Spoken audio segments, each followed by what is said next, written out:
পাঁচ দাবিতে জামায়াত সহ সমমনা ৮ দলের বিভাগীয় সমাবেশ এবার বরিশালে। নগরীর ঐতিহাসিক বেলস পার্ক মাঠে কানায় কানায় পূর্ণ হয় নেতাকর্মীদের পদচারণায়। জাতীয় নির্বাচনের আগে গণভোট, লেভেল প্লেইং ফিল্ড নিশ্চিত সহ অন্যান্য দাবি আদায়ে মুহুর্মুহু স্লোগানে মুখর গোটা এলাকা।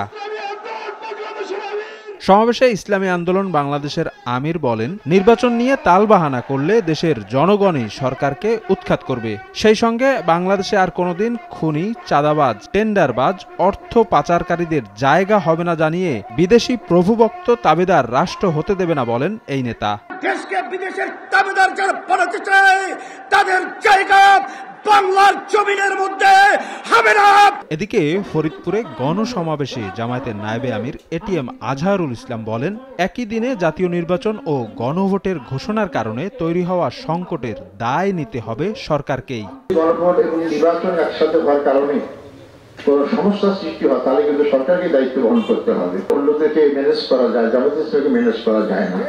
রাজধানীর মিরপুরে ওষুধ ব্যবসায়ীদের সঙ্গে এক আলোচনা সভায় যোগ দেন জামায়াত আমির শফিকুর রহমান। বলেন, ক্ষমতায় গেলে জনগণকে অন্ধকারে রেখে কোনো কাজ করবে না তার দল। গুরুত্বপূর্ণ কাজগুলোতে হাত দেওয়ার আগে অবশ্যই সংশ্লিষ্ট অংশীজনদের সাথে আগে বসবো, তাদের মুখ থেকে বাস্তবধর্মী কথাগুলো শুনবো, সেগুলাকে আমলে নিব, তারপরে অগ্রাধিকার ভিত্তিতে ইনশাআল্লাহ কোনটার পর কোনটা হবে সেটা আপনাদেরকে জানিয়েই করা হবে। ইনসাফের ভিত্তিতে আগামীর বাংলাদেশ গঠনের প্রত্যয় ব্যক্ত করেন জামায়াত আমির। যে ঘরের সদস্য আপনারা সে ঘরের সদস্য। শফিক মুন্সি, সময় সংবাদ। আমি আসি নিজের